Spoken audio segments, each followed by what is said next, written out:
And please state your name, please. My name is Gregory Hodge, and I'm a citizen of Reno. Been living there 21 years. And do I have 3 and that's it, or is it a little? I want to limit it to 3. We gave, obviously, with the leeway of the court's questions, and so it can go beyond that if there's a lot of questions. But I'm asking you to keep it try to keep it within 3 unless there's questions. I'll hit a couple of points, and then I'll go to the back and do the conclusion, and then I have a really important point. So I've been here 21 years. I tried to get us to join. I want us not to do this. I don't want to do ESD10. I've been pushing for ESD1. I'm the guy that sent you the email, Greg Arias, and yesterday.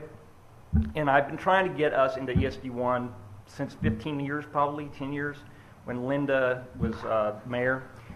Nobody would tell me. Nobody would tell me how to do that. I just thought it had to be through the city or through the fire department. And so then I talked to Mr. Druxman the other day, last September,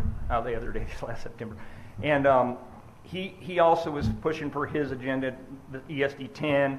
He convinced me to go with that, and I let it go, but it just started eating at me, and so I finally called Chief Watson just because I wanted to know what's going on and why haven't we ever done this, and he filled me in and said, all we need is a 50-person petition, and we could have joined ourselves. We didn't need any of that. And so all this time I've been doing, spinning my wheels. I could have at least helped make this happen, and now I can. I shouldn't say now I can't, but anyway, so let me just real quick touch a couple things. I question about the funding.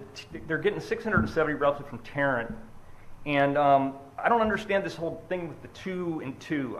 To me, if I'm a Tarrant County administrator and I'm looking at how I'm given my 670, $1,000 a year, well, why isn't it 3 firefighters in Briar if I'm giving you that much money and 2 in Reno? That's just how I'm looking at it. I don't know. It's a question I have. People think their insurance rates are going to go up because of the ISO ratings and all this, and he just admitted himself they're 9. I mean, ESD1 is a 3, pretty much across the board. So to me, that's a no-brainer. Why we're even doing this? ESD is superior in every way in terms of funding, efficiency, and resources. Contrasting 1 to 10, ESD1 versus 10 is comparing apples and oranges. It's like comparing, the Reno 911 Police Department to the Sheriff's Department. They're just they're just not even the same in terms of their organization and what they could provide.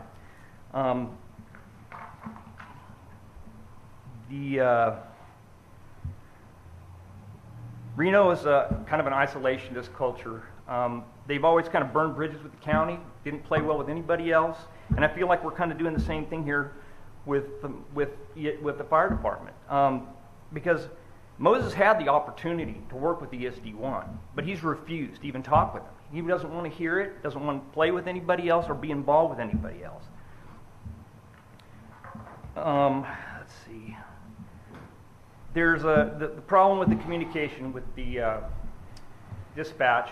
They have to make a phone call. If they were an ESD1, it's lawless. I mean, it's inside of Parker County. They would be dispatching out of Parker County. I mean, I just don't understand why you would choose that route. If ESD1 is created, it won't see a penny of tax money until the end of 2026. ESD1 has the reserve funding to operate Reno Fire until tax money is realized over a year later without lack of fire protection. I do not believe ESD10 has the reserve funding to maintain present function until winter 2026. ESD1 would offer a superior level of service and bang for our taxpayer dollars. ESD10's model is a waste of taxpayer money with unneeded administrators, less firefighters, no reserve capacity, and funding assets or resources. Moses himself has admitted if he loses that funding from Tarrant County, he's going to be coming to Chief Watson for help. So just based on that fact of uncertainty, what sense does it make to approve a crapshoot? I mean, that's the bottom line. And then the last part of this is a legal aspect.